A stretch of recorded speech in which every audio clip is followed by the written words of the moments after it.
Hello বন্ধুরা, এসে পড়েছি আবার একটি নতুন রেসিপি নিয়ে। ফুলকপি আলু দিয়ে মাছের ঝোল।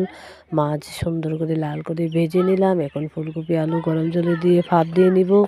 ভাপ দিয়ে ফুলকপিগুলো যখন জল উতলাবে তখন সেগুলো সুন্দর করে নামিয়ে আবার কড়াই বসিয়ে কড়াইতে আবার তেল দিয়ে দিব। তেল দিয়ে তেলের মধ্যে হলুদ লবণ দিয়ে নেড়ে চেড়ে এখন ফুলকপি আলু দিয়ে ফুলকপিগুলো লাল লাল করে ভেজে নেব। বন্ধুরা, কেমন আছো তোমরা? সবাই ভালো থেকো। মিষ্টি বন্ধুরা, সবাই ভালো থেকো এবং সবাই আমাকে ভালো রাখো।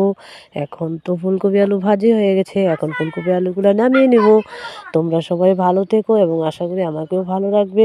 এখন আবার কড়াইতে তেল দিয়ে দিব। তেলের মধ্যে দিয়ে দিব কাঁচা লঙ্কা, দিয়ে দিব পেঁয়াজ কুচি দিয়ে আবার ভাজা কাটি দিয়ে নাড়াচাড়া দিব। দিয়ে কিছুক্ষণ নেড়ে চেড়ে তারপরে যে টমেটো ধুয়ে কেটে রেখেছিলাম সেগুলো দিয়ে দিব।